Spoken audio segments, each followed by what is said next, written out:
In the early days of humanity, after the creation of the first man and woman, Adam and Eve, they began their lives in a world unknown to all except themselves and the Creator.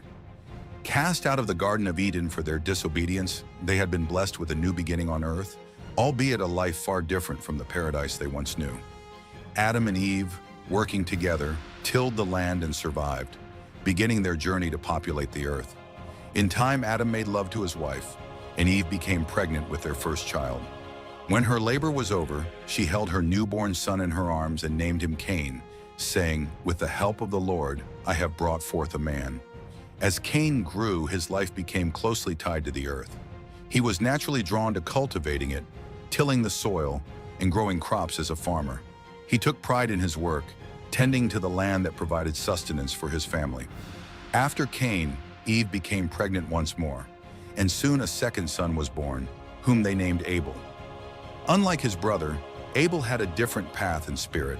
He became a shepherd, caring for flocks of animals that roamed freely. While Cain's hands were always soiled with earth, Abel spent his days with the gentle company of sheep, goats, and other creatures, learning to guide and protect them. As they grew into their roles, Cain and Abel became distinct individuals, with separate identities and responsibilities. The brothers shared a bond that ran deep, yet each carried a unique relationship with their work and ultimately with God. For Cain, his connection to the land was his pride, but he carried a sense of entitlement, feeling that his labor demanded approval. Abel, on the other hand, was naturally humble, often seeing his work as a service and viewing life as a gift rather than an obligation. In time, both brothers decided to make an offering to the Lord, each selecting the best of what they had. Cain gathered some of the crops he had worked so hard to grow, his pride swelling as he brought them forward, a testament to his dedication to the land. Abel, too, prepared his offering with a humble heart, bringing the finest and fattest portions from the firstborn of his flock as a symbol of his gratitude. The Lord received their offerings but looked with favor on Abel's gift of the best from his flock, appreciating the spirit in which Abel gave his offering. But when he looked upon Cain's offering, the Lord did not find the same favor. It was not simply the offering itself, but the heart and intention behind it that drew God's attention. Abel's offering was a genuine act of faith and gratitude, while Cain's held traces of pride and expectation. This rejection struck Cain deeply. He had worked hard for his offering, and he felt as though his efforts deserved recognition, perhaps even more so than his brothers. Seeing Abel's offering met with favor while his own was dismissed caused an intense feeling of jealousy and anger to fester within him. Cain's face became downcast, and his heart grew heavy with resentment toward both God and his brother. Noticing Cain's turmoil, the Lord spoke to him, saying, "Why are you angry? Why is your face downcast? If you do what is right, will you not be accepted? But if you do not do what is right, sin is crouching at your door. It desires to have you, but you must rule over it." With these words, God was gently urging Cain to consider his actions and emotions, warning him of the danger of allowing his jealousy to control him. It was a moment for reflection and a chance to choose the right path.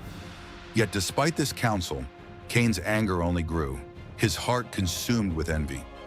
He felt that his brother had received undeserved favor, and instead of looking within himself, he placed the blame upon Abel.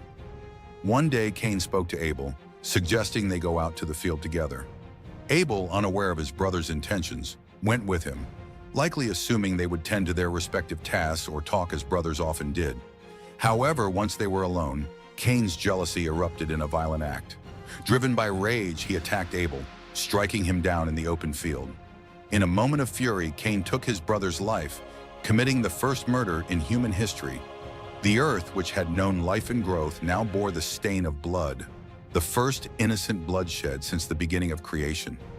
Abel's life, full of potential and simplicity, was cut short at the hands of his own brother, a betrayal that marked not just their family but the whole world.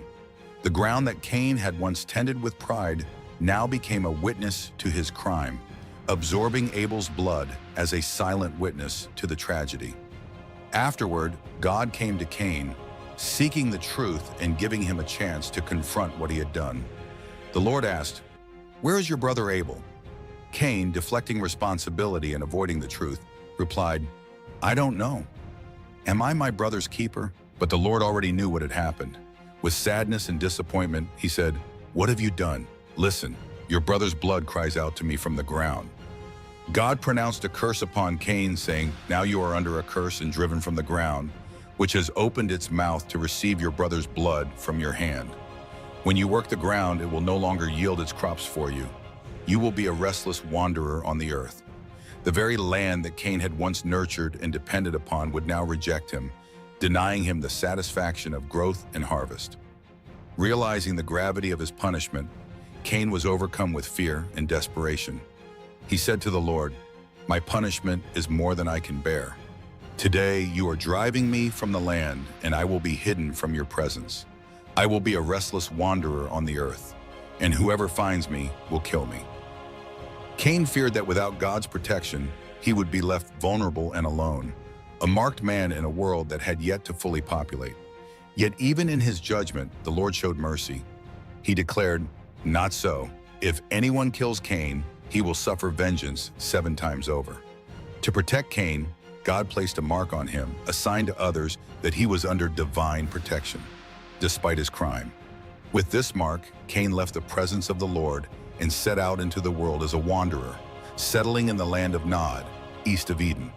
Here he would begin a new life, forever haunted by his actions and separated from his family and former life.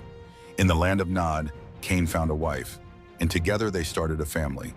His wife bore him a son named Enoch, and Cain, seeking to build something lasting, began to construct a city, naming it after his son. This act was perhaps his attempt to root himself somewhere despite his wandering, a way to establish something permanent in a world where he himself was marked as transient. Cain's descendants continued on, forming a lineage with its own legacy. Enoch fathered Irad, Irad fathered Mehujael, Mehujael fathered Methushael, and Methushael fathered Lamech. Lamech, a unique figure in Cain's lineage, took 2 wives, Ada and Zillah, and their children became ancestors of distinct trades and arts. Ada bore Jabal, the father of those who live in tents and raise livestock, and Jubal, the father of musicians who played stringed instruments and pipes. Zillah had a son named Tubal-Cain, who became a skilled forger of bronze and iron, pioneering the craft of metalworking. Tubal-Cain's sister, Naamah, was also notable, though her story remains untold. One day Lamech spoke cryptically to his wives, sharing a dark message. "Ada and Zillah, listen to me. Wives of Lamech, hear my words. I have killed a man for wounding me, a young man for injuring me. If Cain is avenged 7 times, then Lamech 77 times. Lamech's words hinted at a continuation of violence and vengeance within Cain's lineage, as if the curse of Cain's actions carried forward, rippling through generations. This legacy of blood in the pursuit of greatness persisted, marked by both creative achievements and haunting reminders of sin. The story of Cain and Abel left a lasting impact, echoing through generations as a warning and a lesson. It highlighted the dangers of jealousy, unchecked anger, and the consequences of turning away from guidance. The story of Cain and his descendants reminds humanity of the weight of responsibility, the cost of violence, and the thin line between ambition and destruction. Despite his attempts to build a new life, Cain's legacy remained forever marked by the choice he made in a moment of anger, a choice that set a precedent for the world to remember and reflect upon. If you found this story meaningful, don't forget to subscribe for more tales that explore the depths of the human experience and the timeless wisdom they offer. Until next time, may we all strive for understanding and peace in our own lives.